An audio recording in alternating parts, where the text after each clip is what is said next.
사도행전 11장 19절에서 30절까지 말씀입니다.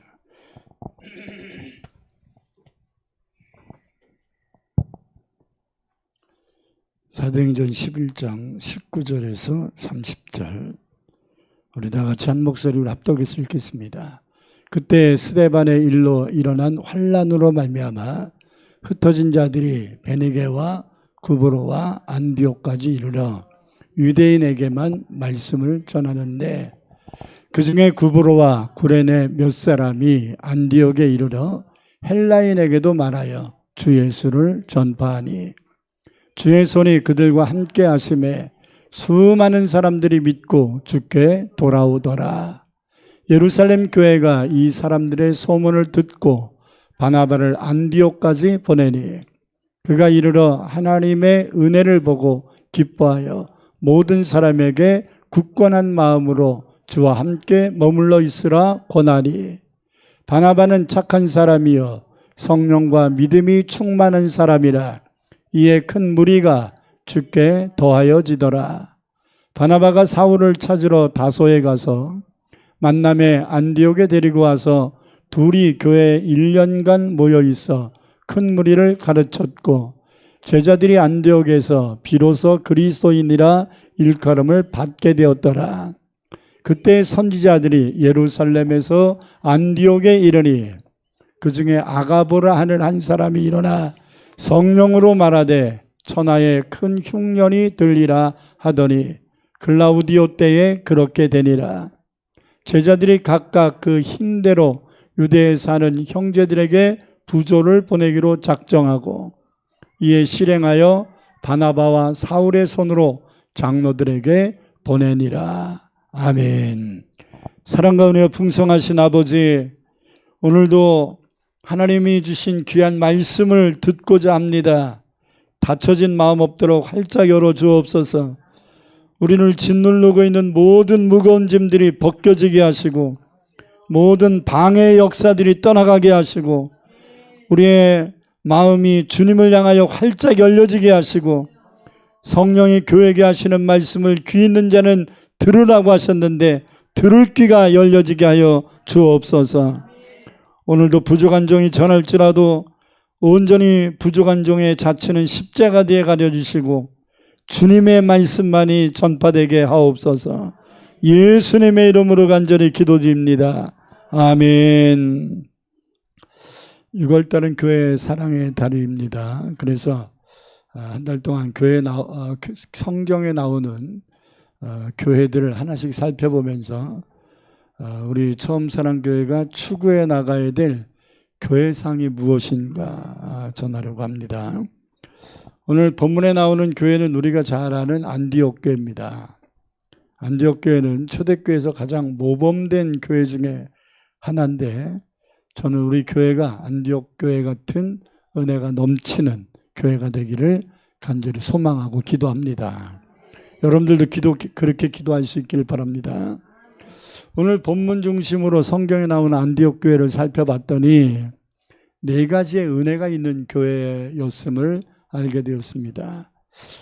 첫째는 어려움과 환난과 핍박과 문제 속에서 발돋움한 교회였다라는 거예요.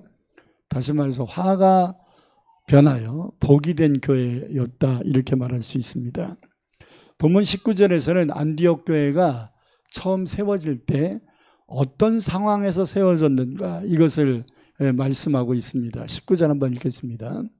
그때 스데반의 일로 일어난 환난으로 말미암아, 그러니까 사도행전 7장에 스데반이 돌에 맞아 순교하는 그 사건을 얘기하는 겁니다.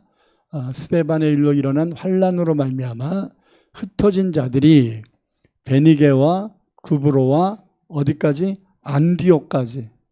오늘 말씀 전하려고는 안디옥까지 이르러 누구에게 집중했냐면 유대인에게 말씀을 전했다 이렇게 얘기합니다. 이게 안디옥 교회가 세워지게 된 원인이었어요.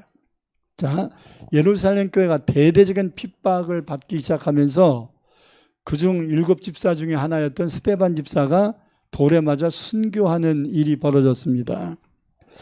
그래서 이 야, 이제 예루살렘 교회가 큰 환란에 봉착했구나.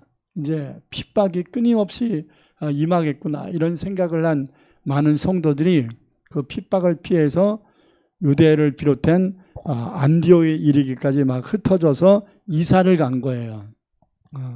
이사 간 목적이 뭐예요? 핍박을 피하기 위함이고 또 하나는 자유로운 신앙생활을 하기 위함이었습니다. 아멘.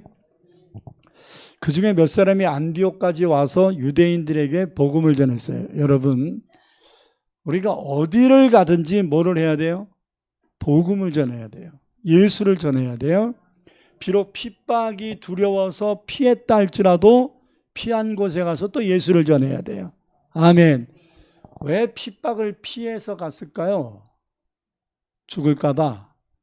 그럴 생각도 있겠지만 핍박받는 시간 속에서는 이 자유롭게 전도가 좀 안 되니까 전도하고 싶은 마음이 갈급한 사람은 마음껏 전도하고 싶은 곳으로 좀 가고 싶은 생각도 있었을 것이고 또 너무 힘드니까 좀 이 환경의 어려운 문제를 좀 벗어버리고 좀 자유롭게 마음껏 하나님께 예배하고 마음껏 좀 기도했으면 좋겠다. 마음껏 예수를 좀 전했으면 좋겠다.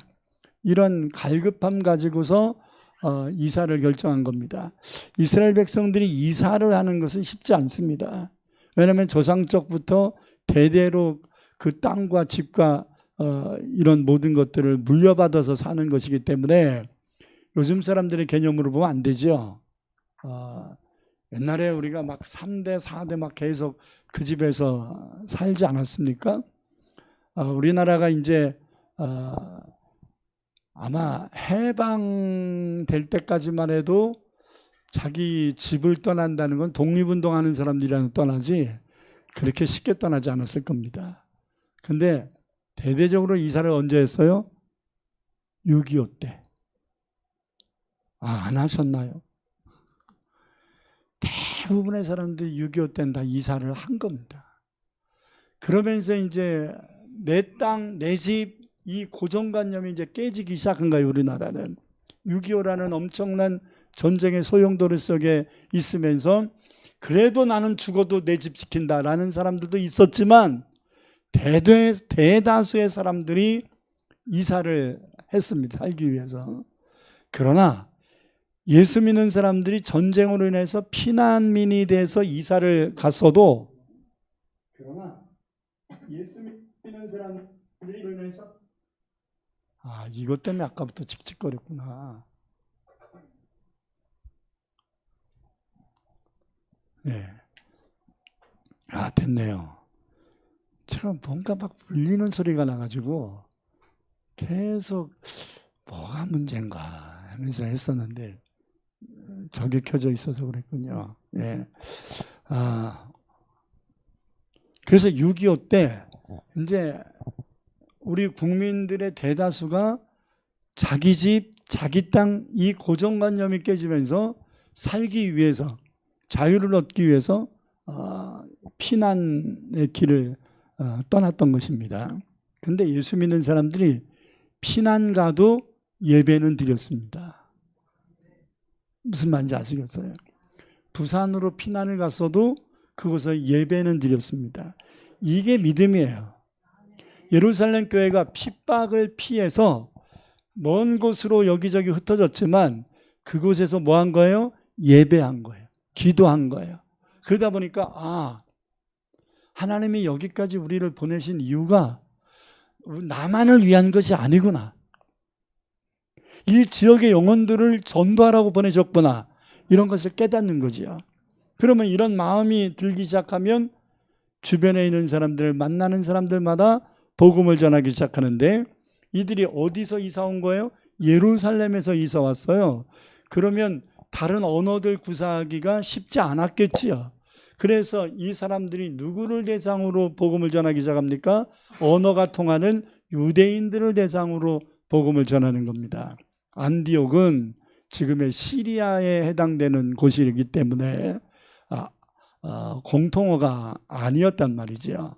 그래서 이 안디옥에 살고 있는 유대인들을 먼저 전도하기 시작한 겁니다. 할렐루야. 그래도 뭔가 말이 통하고 뭔가 좀 개념이 같고 뭔가 좀 방향이 같고 이런 사람들에게 먼저 전도를 해야 빠르지 않겠어요? 아멘. 생판 모르는 사람한테 무작정으로 전도하는 것보다는 좀 아는 사람부터 전도를 해가면서 확장시키는 것이 맞지 않겠습니까? 그래서 이들이 핍박을 피해서 흩어졌는데 그 중에 몇 사람이 안디옥까지 와서 자기들의 신앙만 지킨 게 아니라 유대인들에게 복음을 전하기 시작했다. 이것이 안디옥 교회의 시작이었다는 거예요. 사도행전 8장 1절을 읽겠습니다. 사울은 그가 죽임당함을 마땅히 여기더라. 여기서 그는 스데반 집사지요. 그날에 예루살렘에 있는 교회에 큰 박해가 있어 사도 외에는 다 유대와 사마리아 모든 땅으로 흩어지니라. 처음에는 어디로 흩어졌어요? 이스라엘의 유대와 사마리아, 이스라엘 강토로만 흩어졌어요.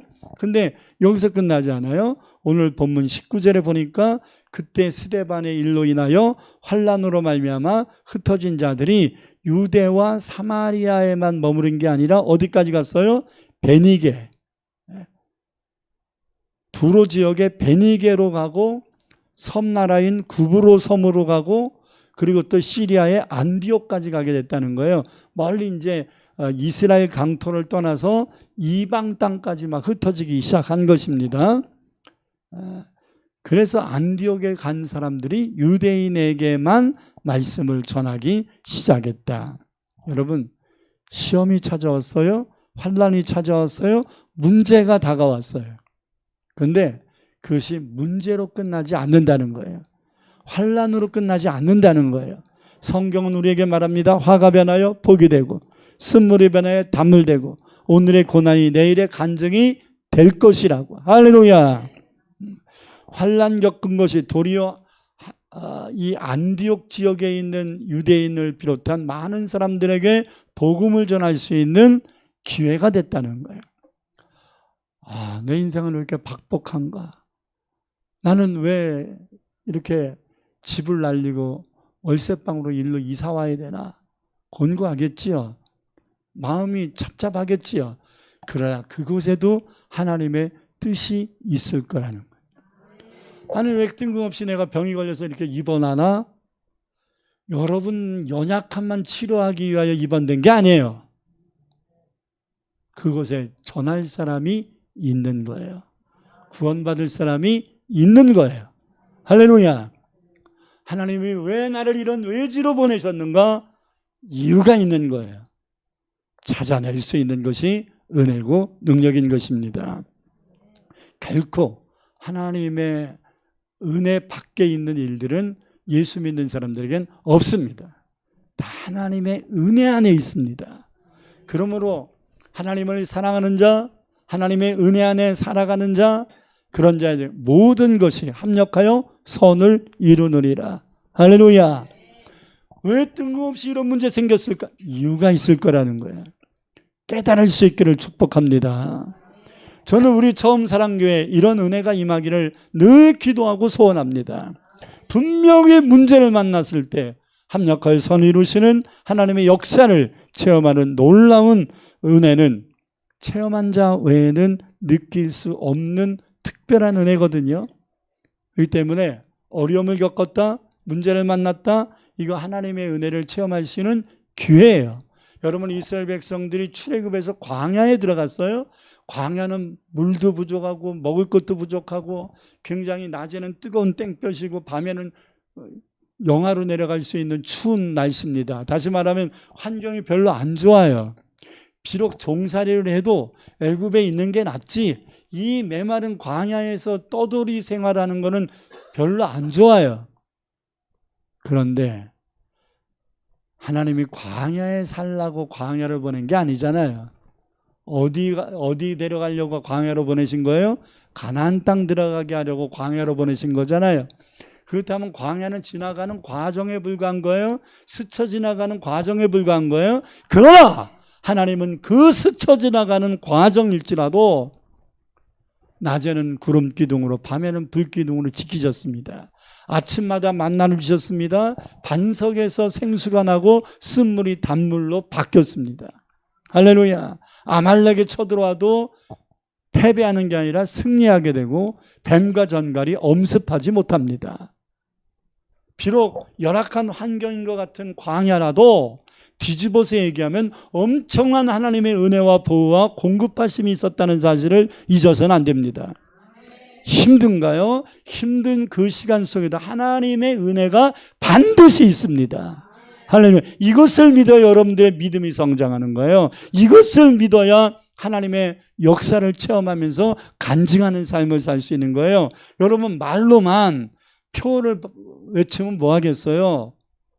은총의 표적을 내게 보이소서 기도하고 있나요? 벌써 아멘이 반타작 하잖아. 1월 달에는 뭔가 생길 것 같다 그러면서 막 열심히 하는데 이제 6월 달쯤 되면 벌써 결론이 났어. 안 되나 봐.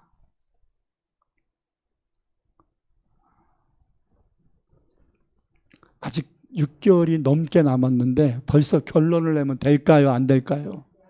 안 되잖아요. 금년에도 틀렸나 봐. 참 이상해. 그래서 하나님이 이 6월 달에 하프타임 같은 시간들을 우리에게 생각하는 시간을 주시는 것 같아요. 교회를 사랑하고 교회를 위해 기도하는 달로 6월 달을 선포한 것은 다른 데 의미가 있는 게 아니라 하나님께서 올 한 해 우리 교회에 나 한 사람만이 아니라 우리 교회 성도 모두에게 허락하신 말씀을 붙잡아야 될 거 아니에요. 나만 은총의 표적을 체험하는 게 아니라 이 교회에 속한 모든 성도들이 다 은총의 표적을 체험하고 간증하고 찬양하고 감사하고 닫혀진 문들이 열려지고 답답하고 곤고했던 마음들이 평안함을 얻고 어려움의 엉그렁텅에서 벗어나서 굳건한 믿음의 반석 위에 서고 할렐루야. 만나는 사람마다 내가 예수님 믿었더니 이렇게 마음이 기쁘다 편안하다 막 이러한 은총의 표적들이 우리의 입술에 우리의 마음에 우리의 삶 속에 우리의 가정 속에 우리의 자녀 속에 임할 수 있어야 합니다. 그것을 위하여 우리는 더욱더 깨어 기도해야 됩니다. 화가변화의 복이 되게 하였던 안디옥 교회의 은혜는 저와 여러분에게도 반드시 있게 될 것입니다. 시편 66편 10절에 12절을 보면 이렇게 말씀합니다. 하나님이여 주께서 우리를 시험하시되 우리를 단련하시기를 은을 단련한 것 같이 하셨으며 우리를 이끌어 그물에 걸리게 하시며 어려운 짐을 우리 허리에 메어 두셨으며 사람들이 우리 머리를 타고 가게 하셨나이다. 이게 환란이 왔다는 거지요. 그런데 그 중심에 하나님의 허락이 있었다는 거지요. 고난을 겪고 있는데 그 고난을 하나님이 허락하셨다는 거예요. 인간관계에 무시를 받았는데 사람들이 우리 머리를 타고 갔다는 게 뭐예요? 우리 머리 꼭대기에서 우리를 좌지우지하고 있다 이 말이에요. 그러니까 사람들이 나를 비방하고 무시하고 멸시하고 너 예수 믿어도 잘 되는 게 뭐이냐 이렇게 따지고 묻고 그런다는 얘기죠. 그러면서 우리가 불과 물을 통과하였더니 뭐 했다고요? 통과했다는. 쓰러져 죽었다 통과했다. 통과했더니 주께서 우리를 끌어내사 풍부한 곳에 들이셨나이다. 그러면 지금까지 겪었던 모든 환난과 어려움과 고난과 비방은 과정이었다는 얘기죠. 하나님이 우리를 풍부한 곳으로 좋은 곳으로 은혜로운 곳으로 충만한 곳으로 인도하기 위한 과정이었던 것이지요. 광야를 지나가는 양들은 아니 왜 물 있는 곳으로 안 데려가고 왜 이렇게 물도 없는 광야로 데려가냐. 맛있는 꼴이 있고 풀이 있는 곳으로 데려가지 않고 왜 이렇게 모래와 돌멩이밖에 없는 데를 데려가나. 왜 데려가요? 좋은 꼴이 있는 풀이 있는 곳으로 가기 위해서 거기를 거쳐가는 것뿐이에요. 시원한 시냇가로 가기 위해서 거기를 거쳐가는 것뿐이에요. 할렐루야. 우리는 이것을 분명히 알아야 됩니다. 하나님은 절대로 우리를 생고생시키는 분이 아니다.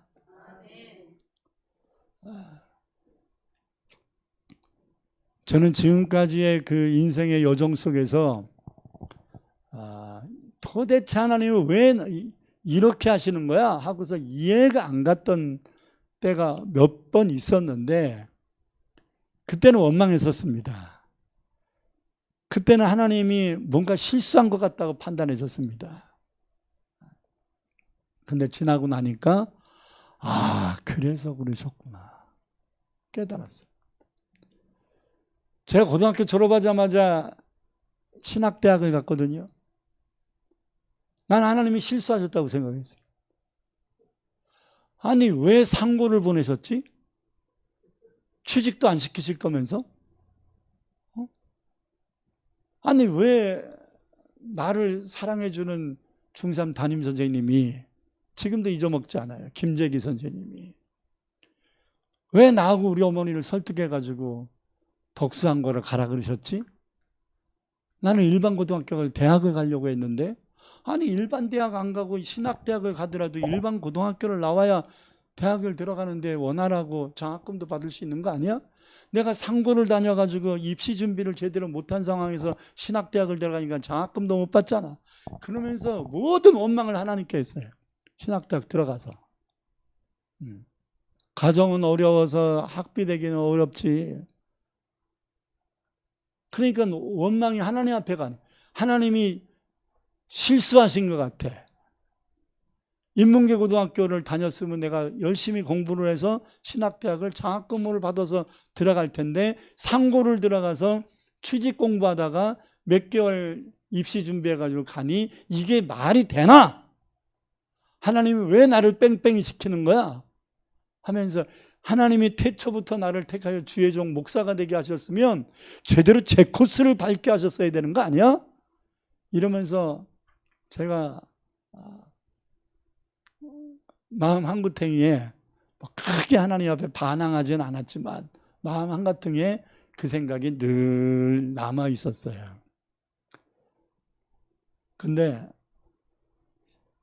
군대를 갔다 와서 이제 신학 4학년 이제 복학을 해서 4학년이 됐는데 수련전사로 갔어요. 한 150명 모이는 교회 수련전사, 교육전사로 갔는데 그때 중고등학생들이 학생부라 그러죠. 한 50여 명 모였는데 고등학생들이 한 30명 이상 됐어요. 근데 이 고등학생들 30여 명 가운데 80%가 상고 공고야. 뭐 얘기하려는지 아시겠어요? 얘네들 이해하는 거야. 왜? 내가 상고를 다녔으니까. 취직에 대한 걱정, 공부 더 하고 싶은데 대학 갈 수 있을까? 뭐 이런 고민들. 그리고 야간 대학을 가야 되나 취직을 포기해야 되나 뭐 별로 걱정들을 굉장히 많이 해요. 실업계 학생들이. 그런데 서스름 없이 저한테 와서 시간만 있을 때, 짬이 있을 때마다 저한테 이 학생들이 상담을 했어요. 제가 뭘 답을 준 것은 없었어요. 다만 이해를 해준 것뿐이었어요. 근데 그들이 용기를 얻기 시작했습니다. 새 힘을 얻기 시작했습니다. 열심히 기도하기 시작했습니다. 전사님, 제가 가정 형편이 어렵고 공부도 별로 못해서 이름도 없는 공고를 다니고 있는데 하나님의 일을 하고 싶은데 제가 신학대학 같은 데 갈 수 있을까요? 나도 상고 나왔잖아. 근데 신학대학 가잖아. 그러니까 그렇군요. 그래서 여러분 그때 고3 학생들 신학기 다니는 고3 학생들이 한 3명인가 4명이 목사가 됐어요. 지금 선교사가 되고 그중에 양은영 목사라는 사람은 네팔에서 대통령과 교통을 하는 정도로 아주 선교사로서 자리구침을 아주 돈독하게 했습니다.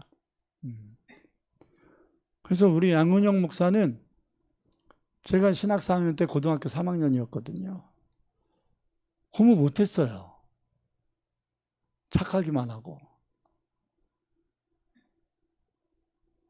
근데 제가 나온 신학대학을 간다는 거예요. 그래서 추천을 해줬어요.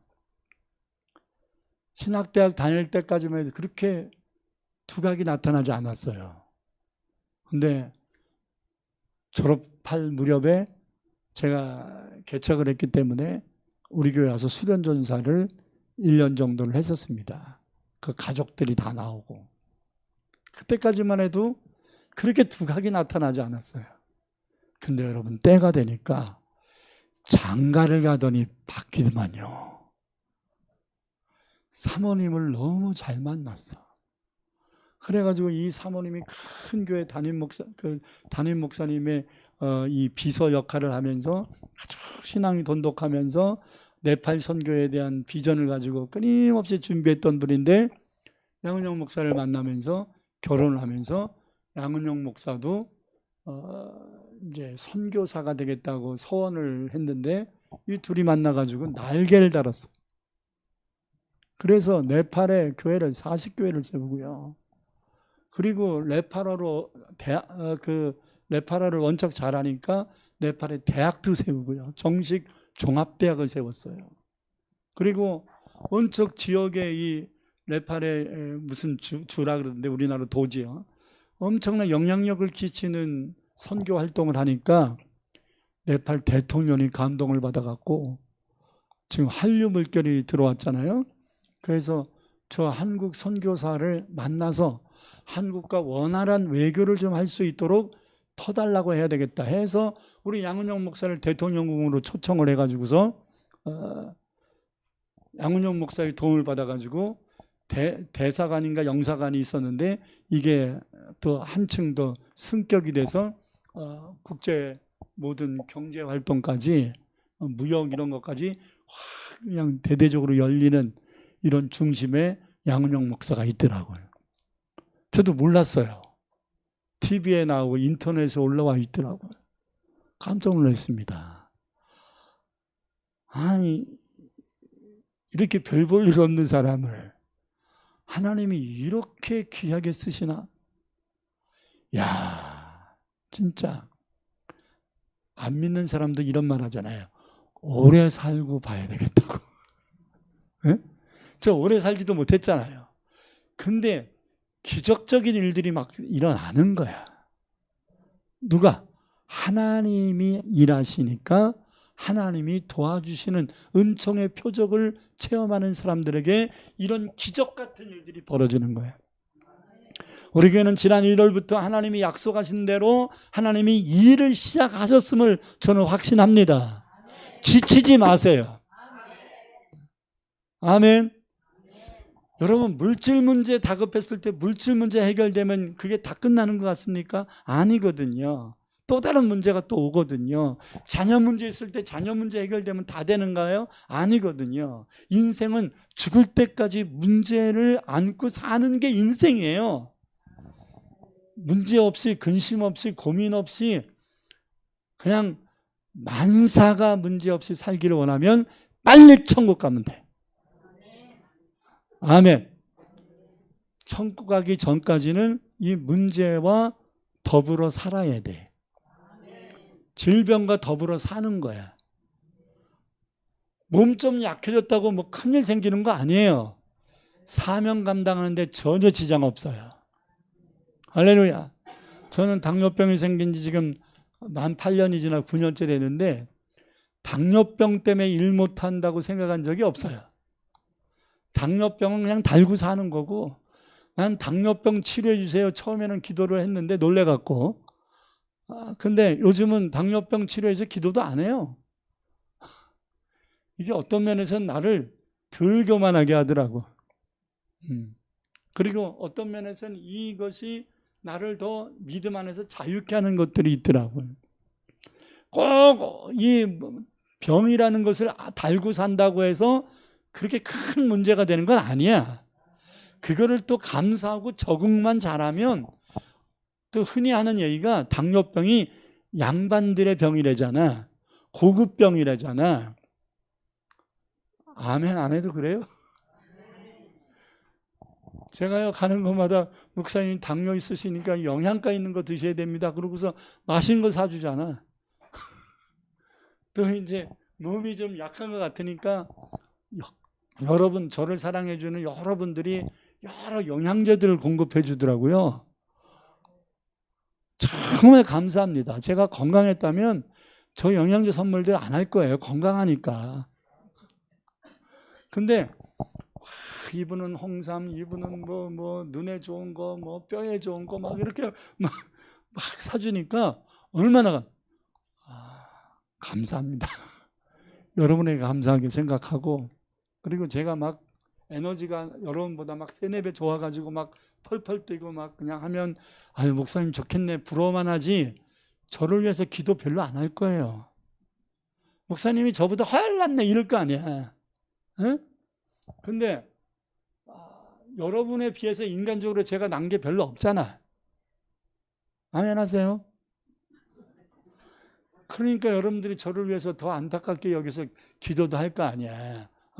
아유, 오늘 보니까 목사님이 좀 마르신 것 같네. 아니, 눈알이 쑥 들어간 것 같네. 아유, 핏기가 좀 없으신 것 같네. 그러면 여러분들이 알아서 기도할 거 아닙니까?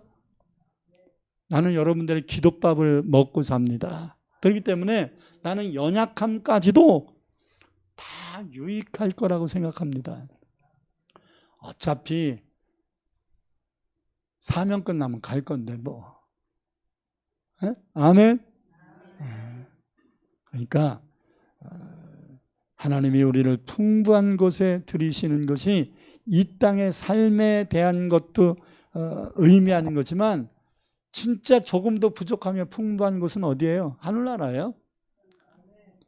여러분 모든 게 잘 공급돼서 일을 잘하는 것보다 좀 부족함이 없는 가운데서도 최선을 다해서 그 일을 아름답게 이루는 사람들이 더 영웅되는 거 아니겠어요? 문제가 없는 가운데서 별 4개 달고서 장군이네 하는 것보다 이순신 장군처럼 임진왜란이라는 환란을 겪었을 때 그 진가를 드러내는 거 아니겠어요? 여러분 하나님을 진짜 잘 믿는 사람들은 문제 만났을 때 그 진가가 드러나는 거예요. 아멘. 그러니까 아유 당신 예수 믿는데 왜 이런 어려움을 겪냐. 그럴 때 확신 있게 조금만 기다리세요. 하나님이 살아계심을 보여줄 테니까. 그러면서 막 그냥 하나님 앞에 기도하는 거예요. 지금은 이제 나이가 들어가지고 좀 이런 방법을 좀 덜 쓰는데 제가 사역 초기에는 일부터 벌리고 하나님께 매달려 기도해 수습한 일이 굉장히 많았습니다. 암병 들렸어요? 무조건 기도하면 납니다. 이렇게 얘기부터 해요. 근데 어떻게 나? 내가 힘이 없잖아. 그러니까 뭐 하게 돼요? 그 내뱉은 말 책임지려고 하나님 앞에 막 간절히 기도해.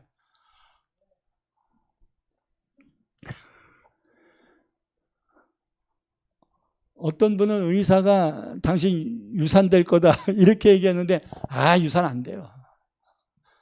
그냥 말부터 했어요. 믿음으로 말부터 선포. 안 됩니다. 유산 안 됩니다. 3일만 예배 드리면 이거 다 납니다. 그리고 자식 납니다. 걱정하지 마세요. 그랬더니 우리 아내가 목사님 응답받았어요. 뭐를? 아니 의사가 유산될 거라는데 목사님이 응답도 못 받고서 왜 3일만 지나면 이거 다 난다고 애기 날 수 있다고 얘기해요. 어떡하려고. 글쎄 내가 왜 그렇게 얘기했지? 나도 모르게 내뱉었어. 근데 내가 사기치려고 내뱉은 게 아니야. 그러면 누구 책임이야? 말은 내가 했지만 그 말을 누가 책임져 주시면 되는 거예요? 하나님이 책임져 주시면 되잖아요. 그래서 우리 아내한테 그랬습니다. 여보, 생사복의 주관자는 하나님인데 뭘 걱정하냐. 하나님이 애 낳게 하시려고 작정하셨다면 주의 종의 말을 통해서 이루게 하시겠지. 그랬더니 우리 아내가 잠을 못 자고 3일 동안 기도를 하는 거야. 그랬더니 그 이슬 비치던 그 피나던 것이 또 끊어지면서 아들을 낳더라고. 그 아들이 4대 독자야. 할렐루야. 그러니까 여러분, 너무 걱정하지 말아요. 하나님이 계시잖아요. 아멘. 아멘. 자, 두 번째는 안디옥 교회가 이 화가 변화에 복이 된 교회였다면, 환난 속에서도 핍박 속에서도 교회가 세워지고 영혼을 살리는 일을 하는 교회였다면, 두 번째는 성도들의 그 부류가 천태만상의 사람들이 모였는데 기득권층들이 형성되지 않고 잘 동역하는 은혜로운 교회였다는 거예요. 나는 이 안디옥 교회를 보면서 이런 교회가 돼야 된다. 돈이 많은 사람과 없는 사람도 하나가 될 수 있고, 잘생기고 이쁜 사람과 못생기고 추녀도 정말로 서로가 사랑할 수 있고, 아멘. 재능이 많거나 없어도 서로 협조될 수 있는 이런 아주 플러스 마이너스가 잘 조화가 되어 불이 켜지는 것처럼, 아멘. 볼록과 옹옥이 잘 교합해야 아주 틈이 없이 메꿔지는 것처럼, 여러 부류의 사람들, 뭐 지식이 많든 뭐 박사학위가 있든 초등학교 중퇴를 했든 화합을 이루고 하나가 될 수 있는 이런 믿음 안에서 연합체가 돼야 된다 이거죠. 이런 교회가 되어야만 합니다. 안디옥 교회는 3단계에 걸쳐서 교회가 세워졌어요. 먼저 19절에 보니까 개척 멤버가 누구였냐면 유대인들이에요. 유대인들에게만 말씀을 전했다냐. 19절에 보니까 계속해서 20절 21절을 보니까 그 중에 구브로와 구레네에서 온 몇 사람이 안디옥에 이르러 유대인 아니라 누구에게? 이방인인 헬라인에게도 말하여 예수를 전파했어요. 근데 전파만 한 게 아니에요. 전도만 한 게 아니에요. 주님의 손길이 그들과 전도하는 사람에게 함께 하심으로 수많은 사람, 여기서 수많은 사람이 누구예요? 유대인이 헬라인이에요. 헬라인들이 믿음으로 주께 돌아왔더라. 할렐루야. 처음 부류는 유대인에게만 복음을 전했어요. 그래서 많은 유대인들이 회심하고 돌아왔어요. 근데 구브로와 이런 구레네에서 온 사람들이 안디옥에 다시 이사를 오면서 이들이 이제 헬라어를 구사할 줄 아니까, 여러분 이 구브로는 당시에 지금의 리비아거든요. 근데 지금 리비아는 독재 정권들이 들어서면서 별로 그렇게 인정받지 못하는 나라예요. 근데 옛날 북부 아프리카는 이집트와 구레네, 이 리비아 이런 지역은요, 아프리카를 대표하는 나라들이에요. 그러니까 선진 문물이 있는 나라들이란 말이에요. 여기에 알렉산드리아라는 도시가 있었단 말이에요. 이 알렉산드리아라는 도시에는 세계의 가장 큰 도서관이 있었던 곳입니다. 그렇기 때문에 이들은, 여러분 헬라 제국이 북부 아프리카를 정복하면서 많은 헬라인들이 일로 이주를 해요. 그래서 이 헬라 사람들이 북부 아프리카 사람들을 지배하는 지도층을 형성을 했단 말이에요. 그러면서 이들이 헬라와 라틴어를 구사할 수 있는 인테리들이 굉장히 많았다. 학자들이 굉장히 많았어요. 그렇기 때문에 여기 출신들이 그렇게 아프리카 사람이라고 해서 그렇게 무시받을 계류가 아니에요. 인테리들이에요. 헬라어를 구사하는 사람들이에요. 그러니까 안디옥에 이사 와서 누구한테 전도를 원활하게 하는 거예요? 헬라 사람들에게 원활하게 하는 거예요. 할렐루야. 그래서 수많은 사람들이 믿고 주께로 돌아왔대. 이게 이제 두 번째 부류가 헬라인들. 더 나가서 22절에서 24절을 보니까 예루살렘 교회에서 안디옥의 교회가 부흥되고 있대, 이런 소문이 예루살렘 교회까지 소문이 나니까 예루살렘에 베드로가 바나바를 파송한 거야.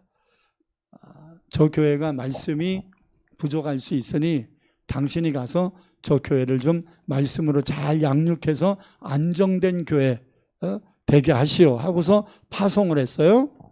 그래서 바나바가 이 안디옥에 와서 복음을 들은 사람들이 있었는데 이 사람들도 적은 무리가 아니라 큰 무리였다는 거죠. 자, 22절 23절 보겠습니다. 시작. 예루살렘 교회가 이 사람들의 소문을 듣고 바나바를 안디옥까지 보내니 그가 이르러 하나님의 은혜를 보고 기뻐하여 모든 사람에게 굳건한 마음으로 주와 함께 머물러 있으라 권하니, 설교한 거죠. 24절. 바나바는 착한 사람이요 성령과 믿음이 충만한 사람이라 이에 큰 무리가 주께 더하여 주다. 그러니까 이 안디옥 교회는 어떤 계기가 있으면 폭발적인 부흥을 하는 거야. 항상 많은 무리가, 큰 무리가 모였다 이렇게 얘기하잖아요. 아멘. 바나바가 오니까 또 큰 무리가 더해졌대잖아요. 그러니까 이 안디옥 교회가 이 소아시아를 통틀어서 그 당시에 안디옥 교회가 제일 큰 교회가 됐던 것으로 보아집니다. 그러니까 이제 바나바가 혼자 감당하기가 버거웠던 것 같아요. 그래서 25절부터 26절에 보니까 근처 도시에 있는 다소에 살고 있는 사울, 바울이죠. 사울을 데려다가 공동목회 1년을 합니다. 자, 읽겠습니다. 바나바가 사울을 찾으러 다소에 가서 만남에 안디옥에 데리고 와서 둘이 교회에 1년간 모여 있어 큰 무리를 가르쳤고 제자들이 안디옥에서 비로소 그리스도인이라 일컬음을 받게 되었더라. 아멘.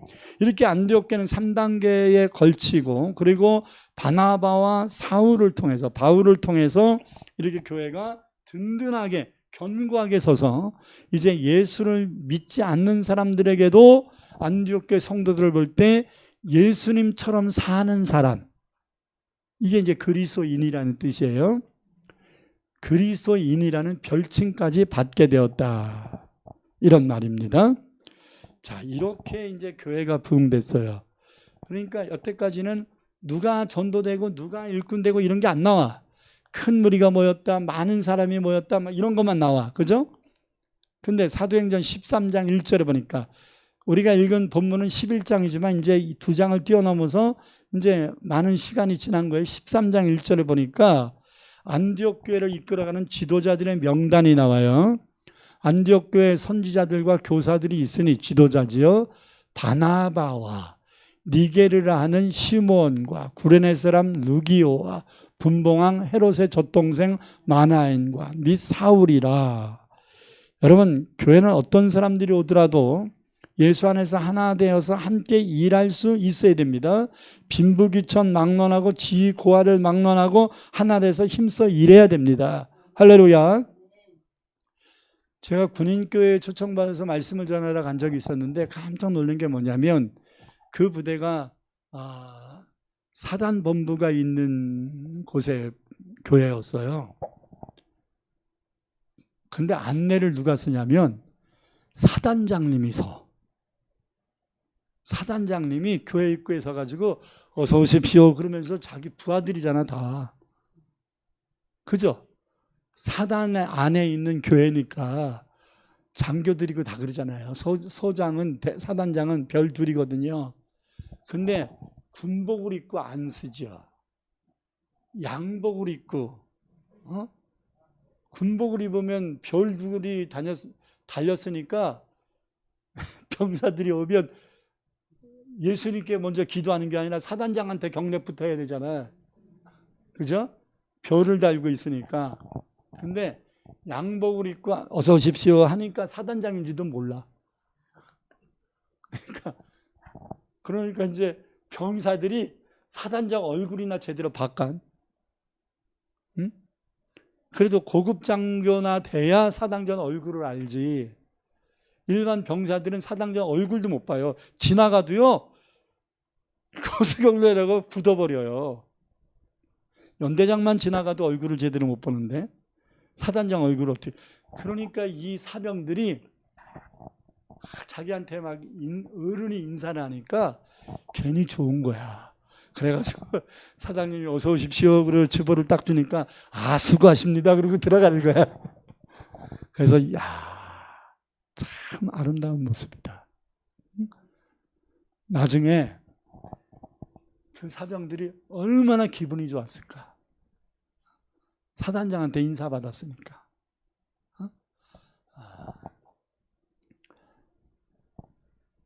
여러분들이 진짜 하나님의 은혜와 축복을 받았을 때 겸손한 자세가 되어서 여러분보다 못나고 힘든 사람들을 포용하고 허리를 굽히는 모습을 보인다면 우리 처음 사랑교회는 이름값을 할 거라고 봅니다. 할렐루야. 예수님의 제자를 보더라도 구성원들이 다양했습니다. 마태 같은 세리도 있었고 매국노지요. 시몬과 같은 세로 땅 독립운동하는 사람도 있었어요. 여러분 매국노와 독립운동하는 사람이 하나 될 수 있을까요? 예수님 때문에 하나 된 거예요. 아멘. 여러분 가룟 유다는 공부를 많이 한 인텔이거든요. 근데 베드로는 그렇게 공부를 많이 했다고 전해지지는 않아요. 어부예요. 근데 화합을 이루지 않아. 아멘.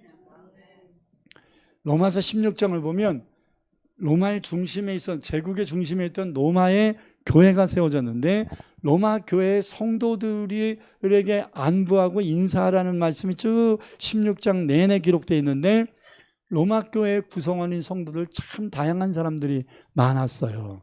귀족들도 있었고요. 왕족들도 있었어요. 그리고 원로원의 비서실장도 로마 교회를 나오고 있었어요. 참 대단하지 않습니까? 근데 요즘과 1세기와 좀 다른 것이 확실히 좀 달라요. 지금 국회의장도 집사잖아. 우리나라 국회의원이 최소한 3분의 1은 교회 다니는 집사야. 집사 이상의 직분을 가진 자들이야. 근데 이들이 선거도 외에 국회 안에 들어가서 기독교 색깔이 있는가, 믿음의 지조를 가지고 믿음의 양심 가지고 하고 있는가, 참 나는 부정적인 생각들을 많이 합니다. 어떤 때는 저 사람 안수집사라는 말 안 했으면 좋겠다라는 생각이 들 때가 많아요.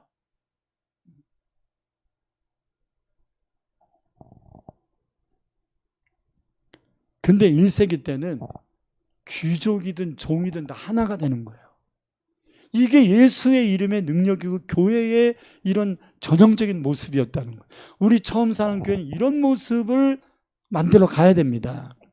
안디옥 교회 구성원이 시몬이라는 사람이 나오는데요. 시몬은 니게르라는 표현하거든요.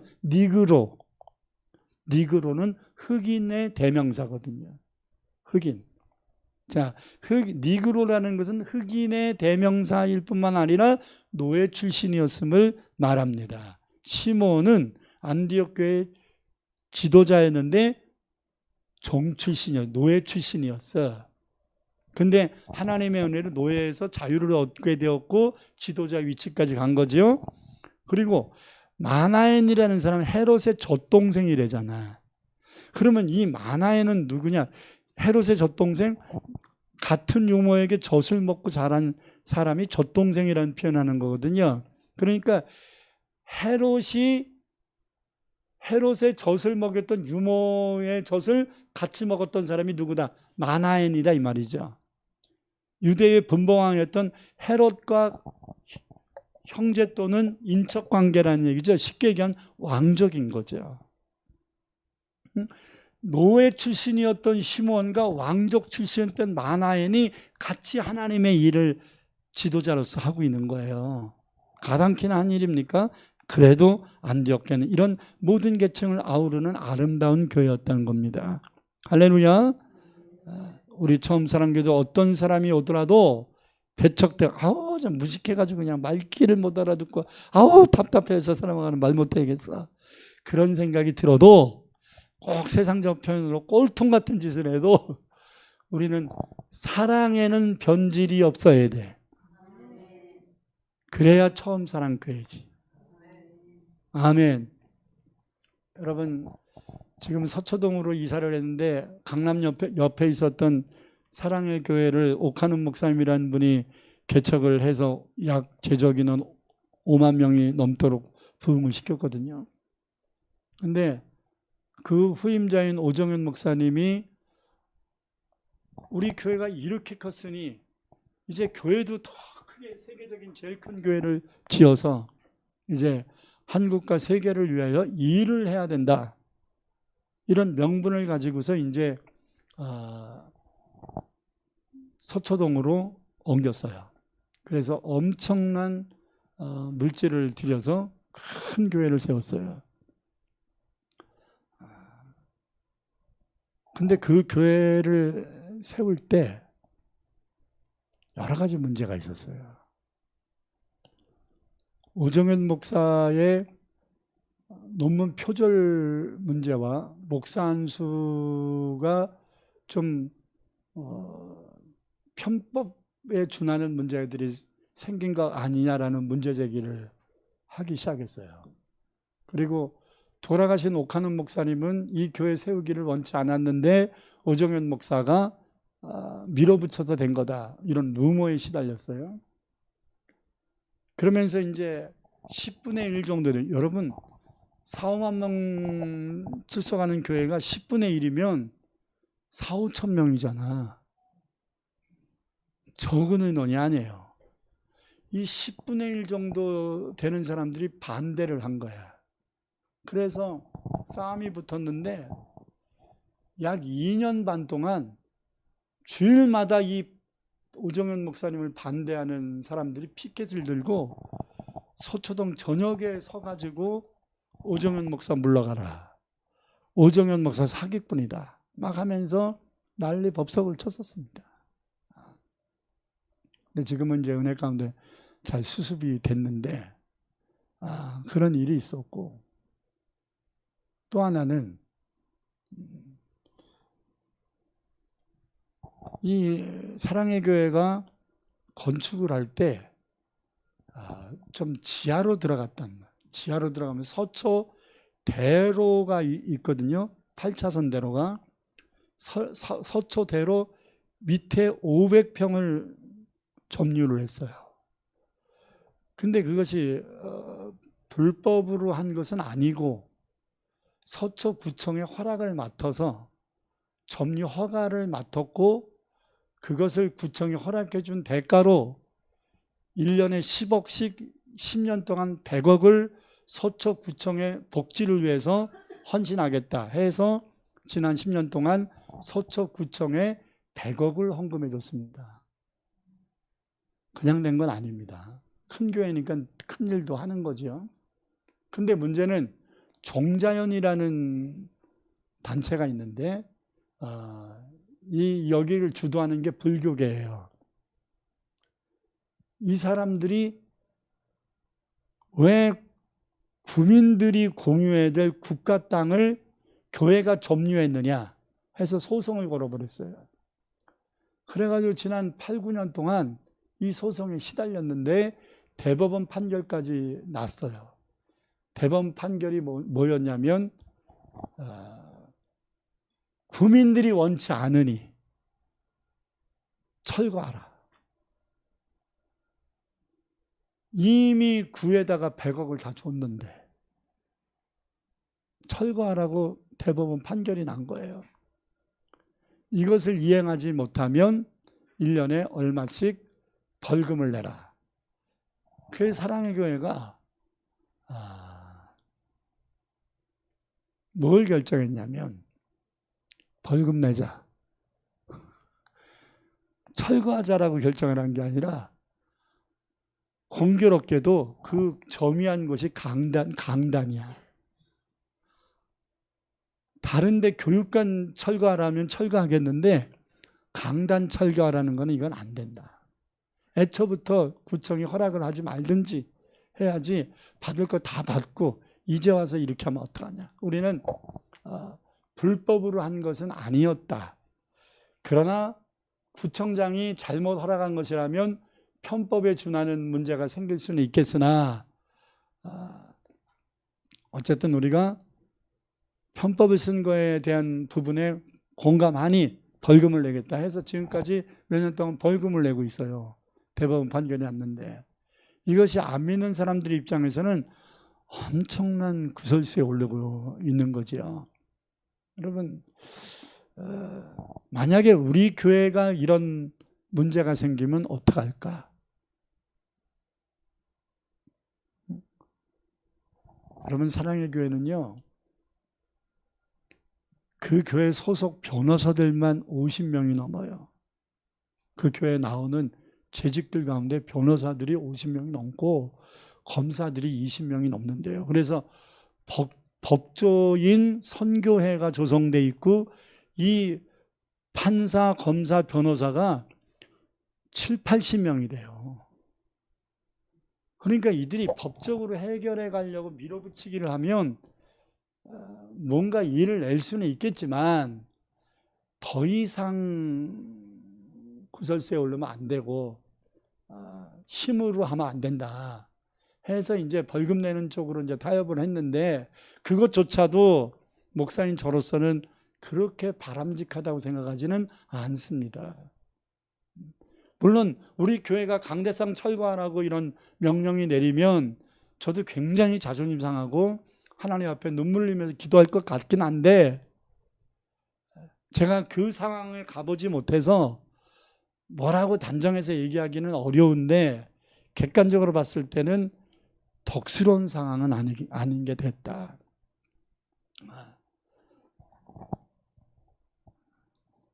여러분, 이 21세기에 살고 있는 한국교회는 어떤 상황이든지 어떤 사람이든 어떤 문제든지 다 하나님의 은혜 안에서 바른 일을 해야 돼요.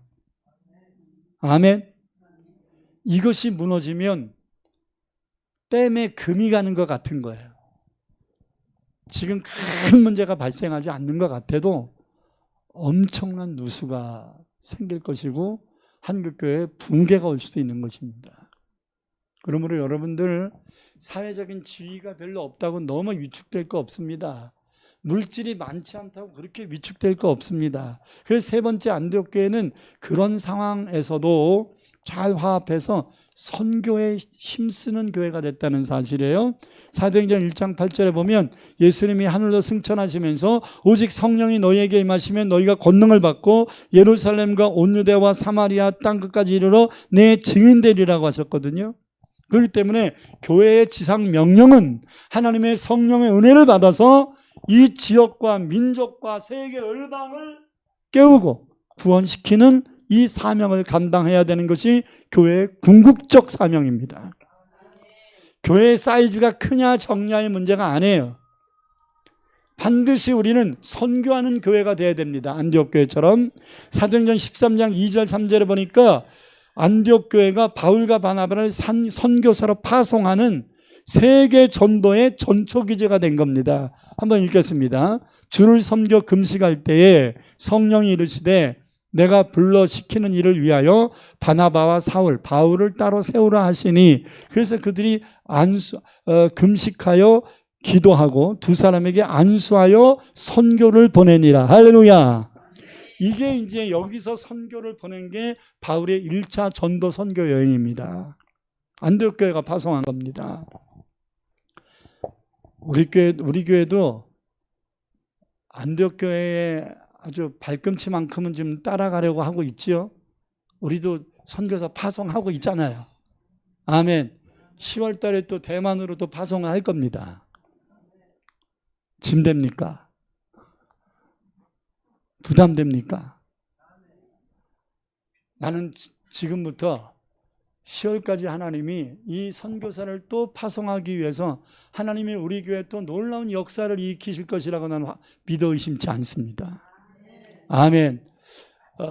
우리 그 곽지한 손아름 선교사가 아주 세계적인 선교 단체의 13주 코스의 그 3개월 코스의 그 선교 강력한 트레이닝을 받느라고 이제 그 수련을 했고 그래서 이제 지난 목요일 날 수료식을 하느라고 저를 초청해서 이제 갔습니다. 근데 이제 축도를 맡아서 갔는데 그곳에 진짜 기라성 같은 훌륭한 분들이 많이 오셨더라고요. 그래서 제가 엄청 훌륭한 분들이 많이 와가지고 그분들만 순서를 맡은 게 아니라 부족한 저도 순서를 맡았잖아요. 근데 여러분, 이런 행사에서 설교자 다음으로 예우를 받는 분이 누구냐면 축도하는 분이에요. 어른 대접을 받는 거예요. 제가 어른 대접 받을 수 있는 나이가 아니거든요. 근데 그 선교단체가 무슨 생각을 가졌는지 내가 한 70쯤 됐다고 생각한 건지 축도를 부탁을 해가지고 어른들 모셔놓고 내가 축도를 했잖아요. 근데 축도를 맡은 목사니까 맨 앞줄에 앉게 하고요. 사람들이 다 볼 수 있도록 맨 앞줄에 앉게 하고 다 저한테 인사를 하더라고요. 그러다 보니까 저보다 뭐 10배, 100배 훌륭하신 분들이 많이 오셨으니까 제가 매달 둘째 주 화요일마다 대표장으로 있는 기교원에서 외부 강사 초청에다가 말씀도 듣고 막 그러지 않습니까? 그날 오신 분들이 내가 초청하기 쉽지 않은 분들이에요. 근데 축도 맡은 것 때문에 무장해제야. 내가 부탁하니까 목사님이 부탁하시니까 시간 조정해서 가겠습니다. 진짜 짬내기 힘든 분들을 2분을 초청을 해서 하게 됐더라고요. 참 감사한 일이죠. 그래서 나는 우리 교회가 선교 마인드를 가지고 하나님의 일을 하려고 하니까 저와 여러분들을 하나님이 높여주실 것이라고 생각합니다. 교만하면 안 돼요. 교만하라고 우리에게 일시키는 게 아니에요. 아멘. 일을 충성하니까 하나님이 높여주시는 것이지 우리 교만하라고 일시키시는 거 아니에요.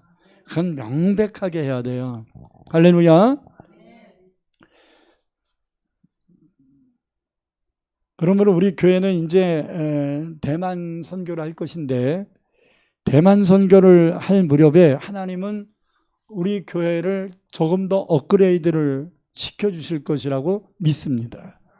그렇게 될 겁니다. 여러분들이 지금보다 형편이 훨씬 나아져서 대만 선교에 동참도 할 수 있도록 열어주실 줄 믿습니다.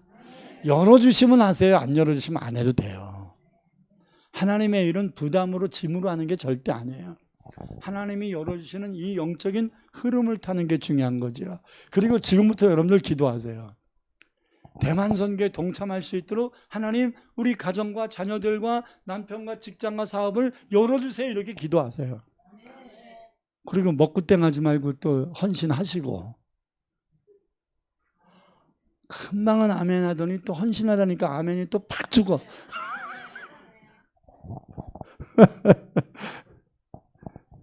끝으로 선교만 하는 게 아니라 가까운 이웃들, 어려운 이웃들을 구제하는 교회였다. 본문 28절을 보니까 글라우디아 황제 때 로마 제국 전체에 엄청난 흉년이 들었어요. 그렇기 때문에 제국 전체 흉년이니까 안디옥 교회도 흉년의 영향력이 있었을 겁니다. 근데 가장 직격탄을 받은 땅이 어디였냐면 기름진 땅이 없는 유대 땅이었어요. 3분의 2가 광야니까. 그래서 여긴 직격탄을 받았어요. 이때 안디옥 교회 성도들은 자신들의 어려움이 있었겠지만 최선을 다해서 십시일반으로 구제헌금을 걷어서 유대 예루살렘 교회에 보내주었다고 말씀합니다. 28절 30절 읽겠습니다. 그 중에 아가보로 아는 한 사람이 일어나 성령으로 말하되 천하에 큰 흉년이 들리라 하더니 글라우디오 때에 그렇게 되니라. 제자들이 각각 그 힘대로 유대에 사는 형제들에게 부조를 보내기로 작정하고 이를 시행하여 바나바와 사울의 손으로 장로들에게 보내니라. 아멘. 우리 처음사랑교회는 어려움을 겪고 있는 이웃들과 세계 영혼들을 위해서 기도해주고 최선을 다하여 안디옥 교회처럼 그들의 어려움을 동참하는 구제하는 교회가 되어야 합니다. 저는 지금 선교사들을 후원하고 지역의 개척교회들을 후원하는 것으로 인해서 좀 더 확장시키기가 아직은 버거워서 기도만 하고 있는데, 여러분, 전쟁의 고통 속에 있는 우크라이나를 비롯한 미얀마, 그리고 이스라엘의 가자지구, 그리고 시리아 내전이 아직 안 끝났죠. 아프리카의 여러 나라들의 어려움을 외면해서는 안 된다고 생각합니다. 특히 6.25 때 우리나라를 도와줬던 에티오피아가 지금 심각한 기근과 굶주림에 있습니다. 도와줘야 됩니다. 큰 폭우와 이상 기온으로 하여 고통 중에 있는 파키스탄을 비롯한 수없는 나라들이 지금 힘들어하고 있습니다. 신음하고 있습니다.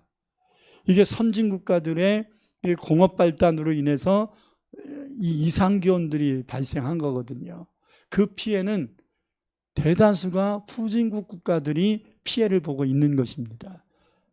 왜? 수리시설이 잘 안 되거든. 강들이 범람하면 이거 해결할 방법들이 별로 없거든.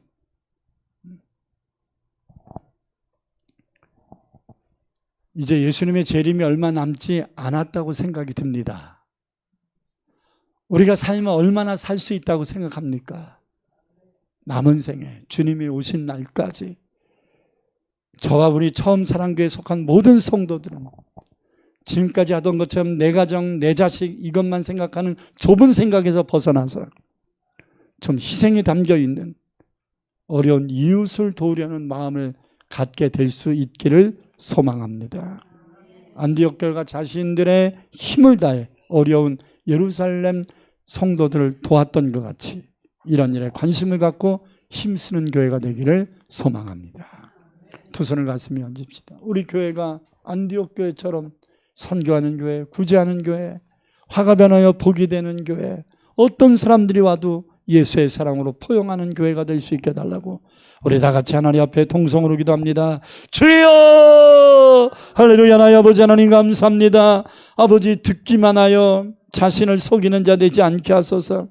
입으로만 아멘하여 하나님 부도나는 자 되지 않게 하소서. 이제 우리가 아멘한 대로 실천할 수 있도록 열려지게 하옵소서. 우리의 환경과 형편이 열려지게 하옵소서. 아버지, 오늘만 보지 않고 하나님이 우리를 쓰시기 위하여 열어주실 때를 바라보게 하소서. 하나님이 비록 적은 교회고 미약한 교회지만 하나님께 선교하는 교회로 방향을 전환하게 하셨사오니 이제 선교하는 교회로 발돋움을 할 뿐만 아니라 견고한 자리를 잡고 선교하는 교회로 수십 명 수백 명의 선교사들을 파송할 수 있는 교회, 그 파송된 선교사들을 마음껏 도우며 그 지역의 영혼들을 위하여 교회를 세워주고 학교를 세워주고 병원도 세워주고 유치원도 세워줄 수 있는 교회가 될 수 있도록 인도하여 주시옵소서. 우리나라가 하나님 140년 전에 선교사들이 들어와서 하나님 연세대학, 이화대학, 하나님 세브란스 병원 수없는 아버지 일들을 그들이 행함으로 이 나라가 국가 발전하는데 밑거름이 되지 않았습니까? 하나님, 우리 교회가 이 일을 감당할 수 있도록 영권, 인권, 물권이 충만하게 하여 주시옵소서. 포기할 수 없습니다. 사모합니다. 기도합니다. 하나님 앞에 소망합니다. 쓰임받는 안디옥교회처럼 되게 하여 주시옵소서. 예수님 이름으로 간절히 기도드립니다. 아멘.